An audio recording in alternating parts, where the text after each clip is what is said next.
concerned about. A free and open Indo-Pacific is essential to each of our futures, our countries. The United States is committed to working with you, our partners, and all our allies in the region to achieve stability. And this is a group of particularly important because it's dedicated to the practical solutions and concrete results. And my counterparts, if you'll forgive me, I'd like to give one example of why it matters. There are many examples. But yesterday, I signed into law the American Rescue Plan to get the American people through this pandemic and kickstart our economy and our economic recovery. It's a bill that will get meaningful help into the hands of people in our country who need it the most. Consequently, this week, the OECD revised up its expected rate of growth for the United States this year as a consequence of that legislation. In fact, it doubled it from 3.2% to 6.5%, the fastest rate in 1 year economic growth since 1984. And it's critical because the OECD also predicted that the United States economic growth, fueled by the ARP and increased vaccinations, will be a key driver in global growth this year, and our trade partners benefiting around the world as a consequence. But to get this right, we all have to focus on generating domestic demand and driving sustainable global growth.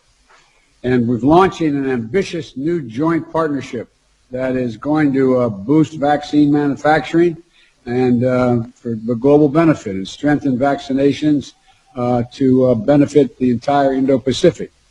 We're establishing a new mechanism to enhance our cooperation and raise our mutual ambitions as we address accelerating climate change. And we're renewing our commitment to ensure that our region is governed by international law, committed to upholding universal values and free from coercion. We've got a big agenda ahead of us, gentlemen, as you well know, but I'm optimistic about our prospects. The Quad is going to be a vital arena for cooperation in the Indo-Pacific, and I look forward to working closely with all of you in the coming years. And now, Prime Minister Modi, I'm kicking it over to you. And again, it's great to see you. Your Excellencies, President Biden, Prime Minister Morrison, and Prime Minister Suga, it is good to be among the friends. I thank President Biden for this initiative. Excellencies, we are united by our democratic values and our commitment to a free, open and inclusive Indo-Pacific. Our agenda today, covering areas like vaccines, climate change and emerging technologies, make the Quad a force for global good. I see this positive vision as an extension of India's ancient philosophy of Vasudhaiva Kutumbakam, which regards the world as one family.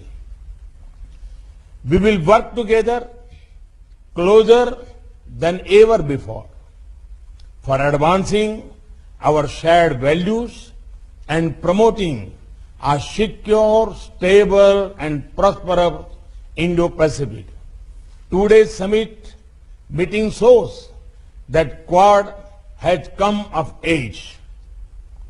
It will now remain an important pillar of stability in the region. Thank you. Thank you. Next, Prime Minister Morrison. President Biden, for this wonderful initiative and bringing us together.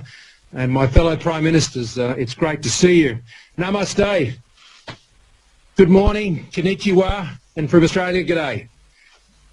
As we begin a new day here in Australia, it's not yet dawn, but we join together as Quad leaders of nations to welcome what I think will be a new dawn in the Indo-Pacific through our gathering. History teaches us that when nations engage together in a partnership of strategic trust, of common hope and shared values, much can be achieved. When the world emerged from the Great War and our last global pandemic a century ago, it soon found a Great Depression and another global conflict that unleashed a poverty and a devastation that was unthinkable.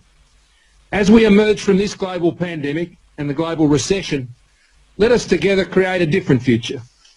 It is the Indo-Pacific that will now shape the destiny of our world in the 21st century. As four leaders of great liberal democracies in the Indo-Pacific, let our partnership be the enabler of peace, stability and prosperity, and to do so inclusively with the many nations of our region, to share in their vision as expressed through ASEAN for an open, inclusive and resilient Indo-Pacific, to respect and support their sovereignty, independence and security by upholding our values and supporting international law, and to address the many challenges we face from COVID to climate change. Know, friends, that Australia, while looking to our friends in all of these tasks, we never leave it to our friends. We'll do our share of the heavy lifting to lighten the burden for us all. I'm delighted to now hand over to my good friend Yoshi, Prime Minister Suga.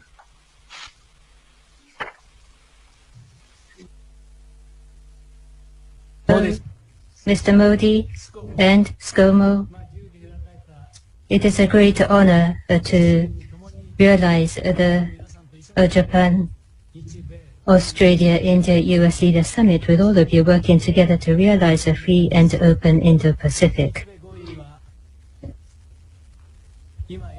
Starting with the response to the tsunami disaster that we just saw on the video, the Quad four countries transformed into a forum for diplomatic dialogue in 2007. Since then, after overcoming some difficult circumstances from around 2017, we gained fresh momentum. In October last year, we reached the stage of holding the foreign ministers meeting here in Tokyo. Less than half a year since then, we are now holding this first leaders summit. And I do feel emotional about the development. I thank Joe for your initiative.